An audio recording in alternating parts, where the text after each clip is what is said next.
আজকে বাংলাদেশ সাংবাদিক কল্যাণ ট্রাস্টের পক্ষ থেকে যে অনুদান এবং শিক্ষাবৃত্তি চেক বিতরণ করা হচ্ছে তার জন্য আমি অত্যন্ত আনন্দিত এবং খুশি। আপনাদের সকলকে শুভেচ্ছা।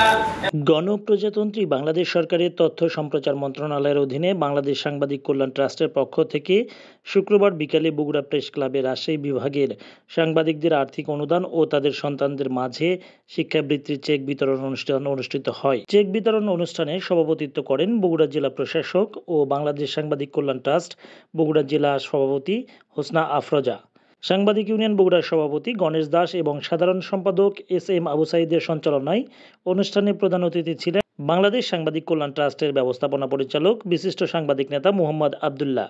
বিশেষ অতিথি ছিলেন সহকারী মহাসচিব বাংলাদেশ ফেডারেল সাংবাদিক ইউনিয়ন ডক্টর সাদিকুল ইসলাম স্বপন এবং নির্বাহী সদস্য সেলিম রেজা, দৈনিক করতোয়ার সম্পাদক মোজাম্মেল হক লালু, দৈনিক দুরন্ত সংবাদের সম্পাদক এবং বগুড়া প্রেস ক্লাবের সদস্য সচিব সবুজ লোটাস এবং দৈনিক বগুড়া সম্পাদক রেজাউল হক রানু।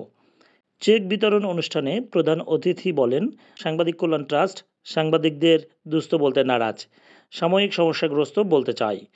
দল মত বা রাজনৈতিক পরিচয় কোনো কিছুই পরিচয় দিয়ে সাংবাদিকদেরকে সেবা করতে চায় না। দেশ এখন ক্রান্তিলগ্ন পার করছে, এখনও ফ্যাসিস্টদের আধিপত্য আছে সাংবাদিকতা জগতে।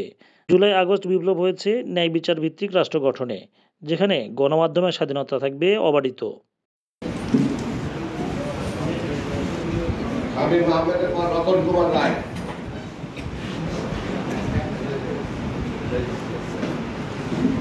সুমন সরকার